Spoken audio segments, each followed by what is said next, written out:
yeah. Tell me your name. Okay. My name is Gwen Browning. I was born in 1936. If you want some history of the year I was born. England had 3 kings in 1 year. That's never happened before. Roosevelt was the president of the United States, which only had 48 states at that time. And Hitler was in charge in Germany. I was born 3 years before the war started. As a child, I could not remember too much about the war, just certain things I do have vivid memories of. When London was bombed during the Blitz, I lived in North London, which was not the city, and the city was bombed. But I can remember my dad holding me up and saying, "Look over there." The sky was red. He said, "London is burning." I had no idea what he meant London was burning. I just didn't understand it. Of course I do now.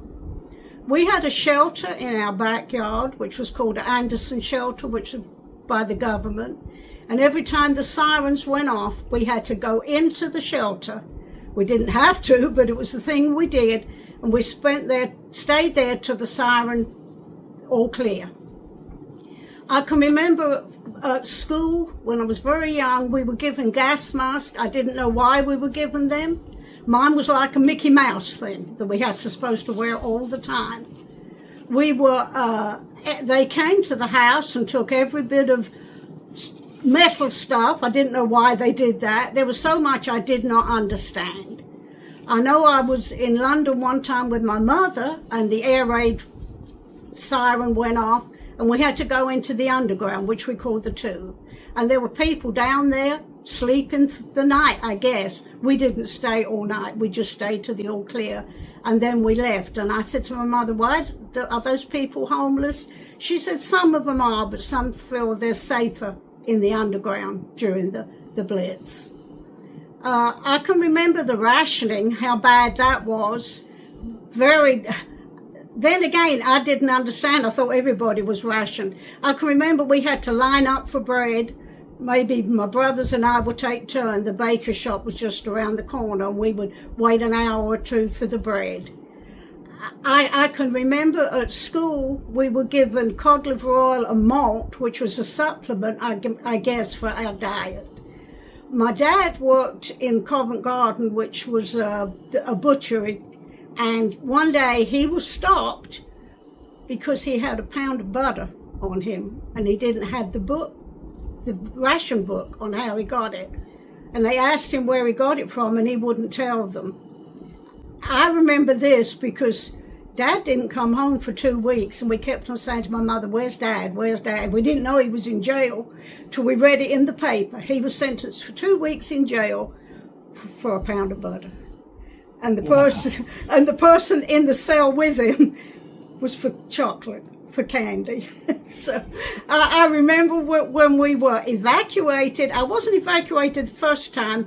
We were evacuated later in the war when the flying bombs came, which we called doodlebugs. We were taken, we went from the school and they put a tag around us and we all got on a bus and then got on the train. This I can vividly remember. My 2 brothers were sitting with me. One was crying and the other one was saying, "Well, don't cry, we're going on vacation." He's going on a holiday in England. He said, "Well, I want my mum and dad." He said, "Well, we got to go where the school says." And we went through town and they had a bell and they were ringing, "Evacuees, evacuees." And we went to this big auditorium and my mother had requested that she wanted all 3 of us to stay together. But we were lined up and people came and I didn't know. They were looking in my hair. I guess they were looking for headlights. And then they picked who they wanted and I did not go with my brothers. I hate to say it, but the people in the country were not very nice to children from London.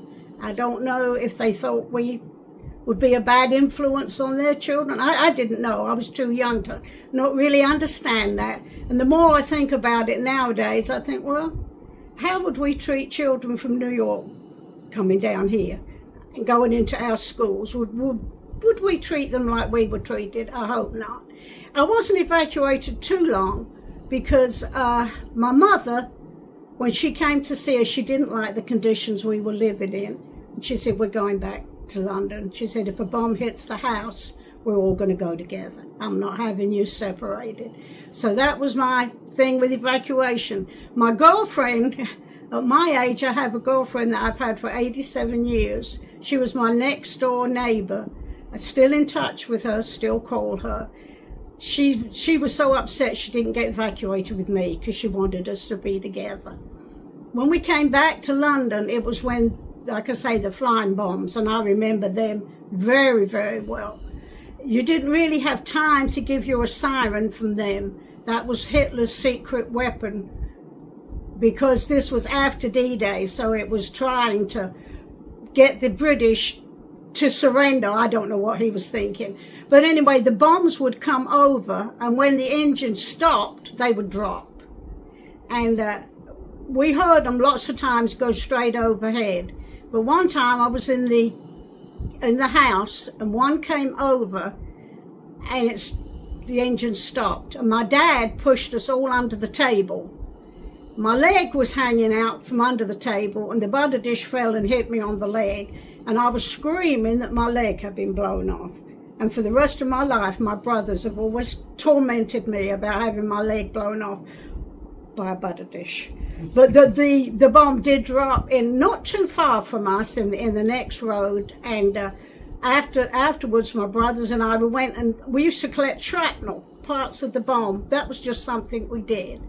But let me get back to when we were evacuated. When we was evacuated, there was a lot of American troops there, and they just loved the English kids, or they just felt sorry for us.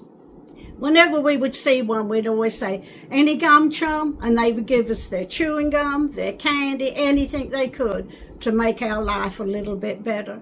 And also during the war, we got packages from England, from America to England, which was, I can remember they had powdered eggs in them, and canned peaches and canned fruit. That was sent from the American people to the British, and how much we appreciated that. There was times that we did go without a lot of things, because rationing, although the war ended in 1945, we were rationed in England till 1952. So I really remember a lot about the rationing, which was the results of the war. I remember all the burnt out buildings and the bomb sites, and I had lost an uncle in World War. He was killed in North Africa.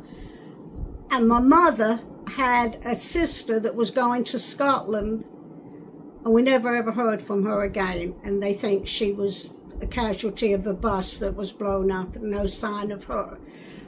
I can remember things that a child should not have to remember about their childhood. A childhood should be a happy time. This was so really strange to me. After I got married in 1959, I married an American. And we went to live in Germany. And I thought, this is strange, looking around here. And I could see some of the bomb sites that they had too. And we became friendly with a German couple. And they invited us to have a meal at their house. And when I was sitting there, I looked up and there was a picture of a German soldier.